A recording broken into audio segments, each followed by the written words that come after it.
Okay, so I moved inside. I'm not outside with the bugs anymore, and it's a little bit more comfortable. So I thought we could keep going in this conversation about what to think about when you are thinking about working from home.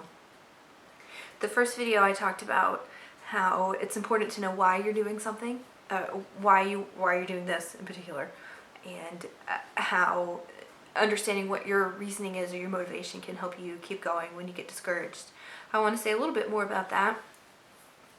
And this sort of two-pronged theory of mine is that if you, number one, know why you're doing things online as opposed to getting a job or whatever, or not working, which is certainly an option for some people.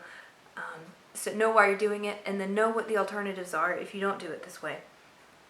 I found that this was really effective for me when I was struggling as a freelance writer. I was a single mom. I had an infant at home. I really had wanted to be an at-home parent for my whole life, basically. And here I was with this baby, and my then husband was no longer in the picture. And I really wanted to be home with him, but I had to do something to keep the lights on, and keep a roof over our heads. So understanding the reason why I was doing that, which was to be an at-home parent, and also understanding what the alternatives were if I didn't follow this route, was very helpful. So for me, in my situation, if I didn't find success as a freelance writer, which is what I felt like I was most equipped to do, there were a few things I could get, kind of a day job, telecommute, work from home thing, but that would be tough because it would be hard to pull that off with a kid. I didn't have any childcare. And that was the whole point. I wanted to try to avoid childcare. So that was an option, but not ideal. And then the other real option was to go get a job outside of the home, just get a normal job, put my son in daycare. And that was just the complete opposite of what I wanted to be doing. And I knew that it was possible to succeed at home, and I knew that that's what I wanted to do. So knowing my reason why and knowing that the alternative was not really acceptable to me, having those two things were really helpful when I was struggling and feeling pretty discouraged and felt like I'd hit a wall and all of that. Just reminding myself why I was doing this in the first place was what kept me going. And so that's why I think it's important for you to know why you're doing it in the first place and to know what would happen if you didn't do it this way. So there are, I have some notes here that I'm referring to. Some alternatives could be you go outside and get a traditional job if you really need the money. If you're doing this because you really need the money, then you need to work somewhere.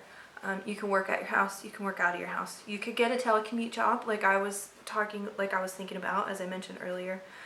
Really the number one place to do that is to look at flex jobs.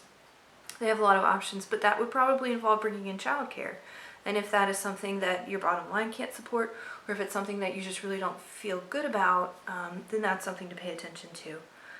Other alternatives are just that you're not working, which is an option for some folks. It might not be a desirable option for various reasons, whether they're financial or mental or emotional or whatever. If you are thinking about working from home because of some financial pressure, then what are some of your other options? You can downsize. You can, if you have an expensive lease or an expensive mortgage that you're having trouble affording, you can get a smaller place, or you can move to a different area, or you can just cut your budget down as far as it will go and then squeeze it a little more. I've had those days, months and years. And it's one way to make things work if working from home is not working. So think about the different ways you can make this happen. Meaning your life.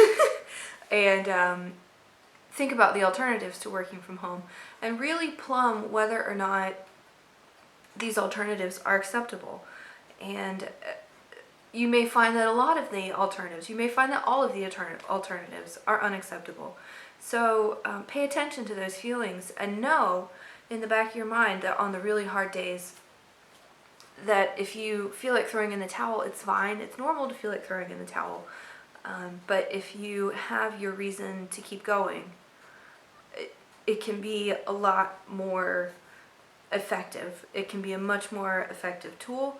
You become much more resourceful, and when the going gets tough, and the lights are going to get shut off if you don't do this. It's a lot easier to do whatever it is that you're trying not to do. Nothing like having the electricity shut off to motivate you to get stuff done. Yeah, not that I ever had the power shut off, not that I ever really came close, but knowing that if things didn't go well and if I didn't figure it out fast, that it could be pretty hairy, was certainly very motivating. So that's the second part of this series, of thinking about what to think about when you're thinking about working from home.